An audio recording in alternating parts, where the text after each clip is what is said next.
Hello guys, welcome to my YouTube channel. और आज मैं सेकंड जो है एसबीसीसी का जो 2023 का पेपर लेके आया हूँ, एंट्रेंस एग्ज़ाम का है। 2022 का मैं करा चुका हूँ और 2022 का थोड़ा टफ़ था और 2022 के क्वेश्चन इसमें कुछ रिपीटेड आए हुए हैं, तो 2022 का भी आप लोग देख लें। तो 2023 का है जो क्वेश्चन बहुत ही मतलब ईजी कह सकते हैं, क्योंकि इसमें न्यूमेरिकल बहुत ही कम दे रखे हैं और हो सकता है 2024 में आए तो उसमें न्यूमेरिकल आए, तो इसलिए आप न्यूमेरिकल भी लगाते रहें 2022 का देखते हुए। ठीक है, तो वीडियो को शुरू करते हैं, लेकिन आप लोग सब्सक्राइब कर लें और लाइक कर दें। ठीक है, और शुरू करते हैं। तो देखिए पहला क्वेश्चन क्या कह रहा है। तो पहला क्वेश्चन कह रहा है कि रिड्यूसिंग शुगर क्या है। तो देखिए ये वाला जो क्वेश्चन है वो रिपीटेड है, तो जो इसका आंसर रहेगा आपका दूसरा ऑप्शन रहेगा, ग्लूकोज एंड फ्रक्टोज। और दूसरा कह रहा है कि following material is use massecuite boiling. Massecuite boiling के लिए कौन सा मटेरियल आपका यूज होता है। तो इसका जो आंसर रहेगा मेल्ट एलाइट, और इसमें आपका सिरप। ठीक है, तो सिरप हो गया, एलाइट हो गया, मेल्ट हो गया। तो इसका जो ऑप्शन रहेगा वो आपका पहला रहेगा। और इसके बाद में अगला क्वेश्चन देखिए। अगला क्वेश्चन कह रहा है कि average water percent in cane in range. तो ये भी क्वेश्चन क्या है, रिपीटेड है। तो वाटर की परसेंटेज क्या रहती है, वो 70 से 75 रहती है। तो आप क्या करें कि जो केन है, केन का कंपोजिशन आप देख लें, उसमें कितनी क्या ब्रिक्स रेंज रहती है, कितनी क्या पोल रेंज रहती है, और जो कंपाउंड होते हैं नॉन शुगर कितनी रहती है। तो एक बार केन शुगर का आप कंपोजिशन देख लें, तो इसमें से एक क्वेश्चन आपके बनने के पूरे पूरे चांसेस हैं। ठीक है, और आप ग्लूकोज और फ्रक्टोज का केमिकल फार्मूला भी देख लें, और जो आपका शुगर है उसका भी केमिकल फार्मूला देख लें। तो ये भी आपके जो क्वेश्चन में आने का बहुत ही ज़्यादा चांसेस हैं। ठीक है, अगला क्वेश्चन चौथा क्या कर रहा है, water use in condenser is known as. तो ये होता है इंजेक्शन वाटर। तो अभी 2022 में क्वेश्चन पूछा गया था कि कंडेंसर का क्या उपयोग होता है। तो आपका कंडेंसर क्या करता है, वैक्यूम बनाता है पैन में। ठीक है, अगला question what is the size of slurry used in B and C pan. तो इसका भी क्वेश्चन रिपीटेड है, तो इसका आंसर रहेगा 3 से 5 माइक्रोन, 3 से 5। और छठा क्वेश्चन कह रहा है vacuum in pan is generally maintain. तो जो वैक्यूम रहता है पैन में वो जनरली मेंटेन रखते हैं 25 से 26 Hg। और सातवां क्वेश्चन कह रहा है sugar in order of size large to small. ठीक है, ये भी क्वेश्चन क्या है आपका रिपीटेड है, 2022 में क्वेश्चन आया था, रिपीट हुआ है। तो इसका जो आंसर रहेगा सातवें का L greater than M greater than S। ठीक है, लार्ज टू स्मॉल में बताना है। और इसके बाद में क्वेश्चन कह रहा a massecuite to a heavy molasses the purity drop. ठीक है, इसका जो प्योरिटी ड्रॉप रहता है वो आपका रहता है 14 से 16 यूनिट के आसपास रहता है। ठीक है, और इसके बाद में जो अगला क्वेश्चन देखिए, आठवां हो गया। अब आप नवा क्वेश्चन देखिए। तो आपको प्योरिटी, आपको ए मेस्कीट, बी मेस्कीट और सी मेस्कीट की प्योरिटी आपको पता होनी चाहिए। क्वेश्चन में आपकी पूछ ली जाती है, तो इसलिए आप इसको भी नोट करके रखिए। ठीक है, और किसकी क्या ब्रिक्स रहती है वो भी आप नोट करके रख लीजिए, वो भी आपकी पूछी जाती है ब्रिक्स। अब नवा क्वेश्चन देखिए। नवा क्वेश्चन कह रहा है यूज ऑफ वर्टिकल क्रिस्टलाइजर। वर्टिकल क्रिस्टलाइजर का क्या उपयोग करते हैं। तो क्रिस्टलाइजर के लिए, मेस्कीट को ठंडा करने के लिए वर्टिकल क्रिस्टलाइजर आपका यूज होता है। ठीक है, इसका ऑप्शन रहेगा 2 मतलब। और 10वां क्वेश्चन कर रहा है brix of C massecuite is kept around. मैंने बोला था ब्रिक्स आप याद रखिए। तो सी मेस्कीट की ब्रिक्स को जो हम रखते हैं वो 100 से 101 के आसपास रहते हैं, मतलब 100 के प्लस ही रखते हैं। और इसका 11वां क्वेश्चन कह रहा है requirement of transfer of massecuite from one pan to another pan. ये भी आपका जो रिपीटेड क्वेश्चन है। तो इसका जो आंसर रहेगा कट ओवर लाइन, या कट्टा वाल्व जिसे बोलते हैं आप लोग हिंदी में। ठीक है, तो इसका तीसरा आंसर रहेगा कट ओवर लाइन। अगला क्वेश्चन कह रहा है with good practice purity drop obtain C massecuite is around. Purity drop C massecuite में कितनी होती है। तो 12वें का जो आंसर रहेगा आपका वो थर्ड रहेगा। 20 से 22 यूनिट की प्योरिटी ड्रॉप होती है सी मेस्कीट में। अगला क्या है fast grain is defined and. ये भी आपका क्वेश्चन रिपीटेड है, तो इसका जो ऑप्शन रहेगा दूसरा है अनवांटेड ग्रेन्स विच अपीयर्स ड्यूरिंग पैन बॉइलिंग। मतलब जिनका कोई अवांछित जो दाने होते हैं, जिनका कोई उपयोग नहीं होते, वो पैन बॉइलिंग में आपके दिखाई देते हैं। तो आपके फास्ट ग्रेन्स हो गए। अगला क्वेश्चन देखिए आपका 14वां क्वेश्चन क्या कह रहा है। क्वेश्चन नंबर 14 कह रहा है boiling point elevation in pans depends upon of massecuite. तो जो बॉइलिंग पॉइंट एलिवेशन रहता है वो ब्रिक्स और लेवल पे डिपेंड करता है, इसका ऑप्शन पहला रहेगा। और 15वां क्वेश्चन कर रहा है द फंक्शन ऑफ कंडेंसर, ये भी आपका क्वेश्चन रिपीटेड है।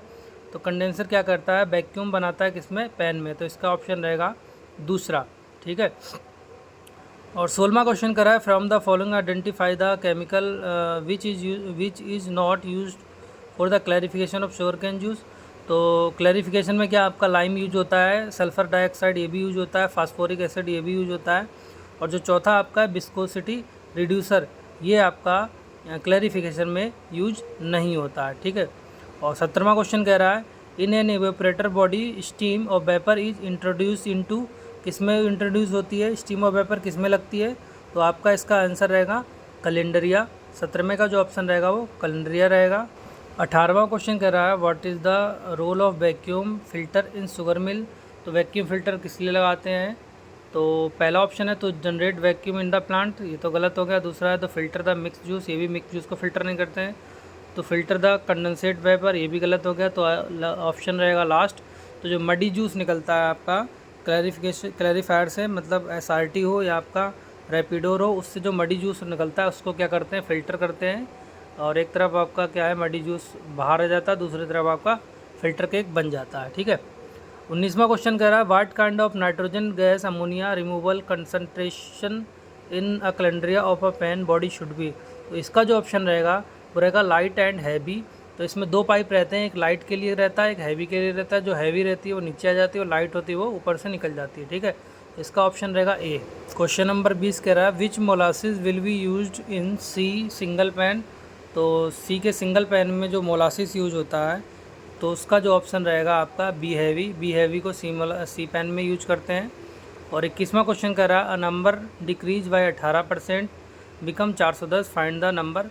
तो इसका जो सोल्यूशन है वो मैं 2022 का जो वीडियो है SBCC की उसमें डाल चुका हूँ। उसका आंसर जो रहेगा वो 500 रहेगा, आप वहाँ से देख लीजिए। और वीडियो को लाइक करते रहिए, लाइक करते चलते रहिए, और सब्सक्राइब करते रहिए और कमेंट करते रहिए। तो इसका सोल्यूशन आपको उसमें देखना पड़ेगा 2022 वाले में।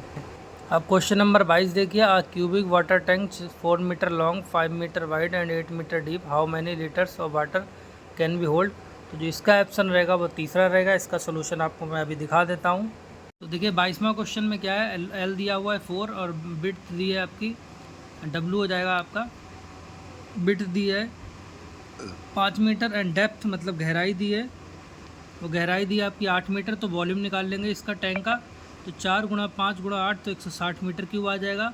लेकिन क्वांटिटी ऑफ वाटर के लिए आपका वो ऑप्शन फार्मूला क्या हो जाएगा, वॉल्यूम इनटू डेंसिटी, ठीक है। तो जो डेंसिटी रहती है वाटर की वो 1000 kg पर मीटर क्यूब रहती है। तो आपका ये डेंसिटी हो गई, ये आपका वॉल्यूम हो गया। तो मीटर से मीटर कट जाएगा, तो इनकी दोनों को मल्टीप्लाई करेंगे तो 160 हज़ार kg हो जाएगा। और 1 kg बराबर 1 लीटर होता है, ठीक है। तो 16 मतलब 1,60,000 इकाई दाई सैकड़ा हज़ार 10,000 लाख 1,60,000 लीटर इसका आंसर हो जाएगा, ठीक है। समझ में आ गया। तो किसी भी उसका आपको वॉल्यूम निकालना हो तो उसकी डेंसिटी से आपको मल्टीप्लाई करना पड़ेगा, ठीक है, या किसी का वेट निकालते हैं तब। अब क्वेश्चन नंबर 23 कह रहा है कि permanent hardness of water is due to. तो जो एक देखो दो, एक होती है टेम्परेरी हार्डनेस, एक होती परमानेंट हार्डनेस। तो परमानेंट हार्डनेस जो रहेगी वो chlorides and sulphates calcium and magnesium से रहेगी, ठीक है। और इसका जो ऑप्शन रहेगा वो दूसरा सही रहेगा, ठीक है। अब आपको 24वां क्वेश्चन बताते हैं moment of force of torque is equal to, ठीक है। तो इसका जो आंसर रहेगा आपका वो रहेगा product of magnitude force and perpendicular distance of line and direction, ठीक है। आपका ये हो गया। अब नेक्स्ट क्वेश्चन देखिए 25वां क्वेश्चन क्या कह रहा है blood pressure machine is called. Thermometer नहीं है, बैरोमीटर नहीं है, गैल्वेनोमीटर नहीं है। तो इसका जो ऑप्शन रहेगा लास्ट ऑप्शन रहेगा स्फिग्मो मैनोमीटर, ठीक है। और जो आपका 26वां क्वेश्चन कह रहा है unit of specific heat is. तो आपका स्पेसिफिक हीट की यूनिट पूछी है, तो इसका जो ऑप्शन रहेगा वो तीसरा रहेगा जूल पर केजी डिग्री सेंटीग्रेड। और अगला क्वेश्चन है आपका 27वें the frequency of wave travelling at a speed of 500 metre per second is 20 hertz, calculate the time period. तो जो इसका जो फार्मूला रहता है टाइम बराबर 1/फ्रीक्वेंसी। तो t बराबर हो जाएगा 1/f, मतलब f की वैल्यू है 20, तो 1/20 करेंगे तो इसका जो आंसर हो जाएगा वो आपका हो जाएगा 0.04 सेकेंड। लास्ट वाला इसका आंसर हो जाएगा। ठीक है। क्वेश्चन नंबर 28 कह रहा है evaporation of a sugar solution cause, evaporation करते हैं शुगर सोल्यूशन में तो इसका क्या काज रहता है, कूलिंग द सोल्यूशन, ये तो गलत हो गया। हीटिंग इफेक्ट, और तीसरा आपका increase the weight of the solution, ये भी गलत हो गया। और इसका increase in the density of the solution. ठीक है, तो इसका जो आंसर रहेगा वो लास्ट में रहेगा। ठीक है, अब इवेपोरेशन करेंगे तो आपका डेंसिटी थोड़ी इंक्रीज होती चली जाएगी। ठीक है, गाढ़ा होता चला जाएगा।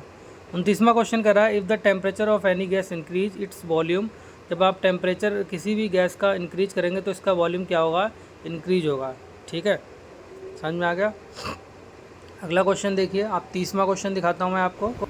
तो देखिए अगला क्वेश्चन क्या कह रहा है कि energy possess by a body due to its position is called its, तो इसका जो आंसर रहेगा हीट एनर्जी तो नहीं है, काइनेटिक एनर्जी भी नहीं है। जो बॉडी अपने अंदर क्या है स्थिति, मतलब ऊर्जा स्थित रखती है, तो उसे क्या करते हैं हम, ठीक है, उसका इसे क्या कहते हैं हम, आपका पोटेंशियल एनर्जी। ठीक है, संभावित ऊर्जा होती है। और 31वां जो क्वेश्चन कह रहा है आपका, 31वां कह रहा है कि potential energy and kinetic energy are the form of, तो देखिए ये दोनों जो एनर्जी होती है वो आपकी मैकेनिकल एनर्जी होती है, इसका ऑप्शन चौथा रहेगा। और 32वां क्वेश्चन कह रहा है what is the weight of in metre 5 feet 10 inch, तो इसका जो ऑप्शन रहेगा आपका मीटर में कन्वर्ट कर लीजिए 1.78 मीटर रहेगा। ठीक है, आपको नेक्स्ट क्वेश्चन दिखाते हैं आपको। और 33वां क्वेश्चन कह रहा है the side of A equilateral triangle is L its perimeter, एक समबाहु त्रिभुज है। समबाहु त्रिभुज क्या होती है, इसकी तीन भुजाएं होती है और तीनों ही भुजाएं बराबर होती हैं। तो ये क्वेश्चन रिपीटेड है, उसमें आपका पेरीमीटर पूछा गया था, बढ़िया क्वेश्चन था वो वाला, आप वो वाला देख लें। ऐसा ही क्वेश्चन पूछा जा सकता है जिसमें 2022 वाला। तो इसका जो पेरीमीटर होता है तीन भुजाओं को ऐड कर दो तो इसका आंसर हो जाएगा 3L।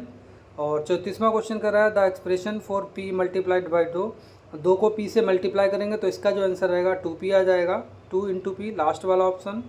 और अगला क्वेश्चन है how many sides in triangle, बहुत ही ईजी क्वेश्चन, एक ट्रायंगल में कितनी भुजाएं होती हैं, 3 भुजाएं होती हैं। और 36वां क्वेश्चन कह रहा है IUPAC name of the ethanol alcohol, इसका ऑप्शन जो रहेगा वो आपका पहला रहेगा, इसका आंसर इथेनॉल रहेगा। ठीक है, ये तीन क्वेश्चन बहुत ईजी थे, लेकिन इसके न्यूमेरिकल जो है अपने 2022 में डाल रखे हैं पेपर में, आप उसमें ज़रूर लगा दीजिए कि हो सकता है इस बार न्यूमेरिकल आने की पॉसिबिलिटी है। ठीक है, और चैनल को सब्सक्राइब करते रहते और वीडियो को लाइक करते रहिए। और अगला क्वेश्चन कह रहा है कि ये तो मैं बता चुका हूँ IPAC तक। और identify the weak acid, weak acid क्या होता है, इसमें SCN आपका दूसरा ऑप्शन ठीक है। और अगला क्वेश्चन है आपका 38वां सल्फ्यूरिक एसिड में कितने अम्लीय हाइड्रोजन परमाणु होते हैं, तो 38वें का जो क्वेश्चन रहेगा वो आपका पहला रहेगा, 2 रहते हैं सल्फ्यूरिक एसिड में। और 39वां क्वेश्चन कह रहा है pH of pure water, pure water का जो pH रहता है वो आपका जनरली आपको पता होना चाहिए कि 7 रहता है, इसका ऑप्शन 3 रहेगा। और लास्ट क्वेश्चन कह रहा है स्वस्थ मनुष्य मानव आँख में किस बिंदु पर प्रतिबिंब बनाता है, eight which point image is formed in a health human eyes, इसका जो ऑप्शन रहेगा 40वें का वो रहेगा एट रेटिना, पहला ऑप्शन इसका ठीक रहेगा। तो वीडियो देखने के लिए धन्यवाद और नेक्स्ट वीडियो आप देखते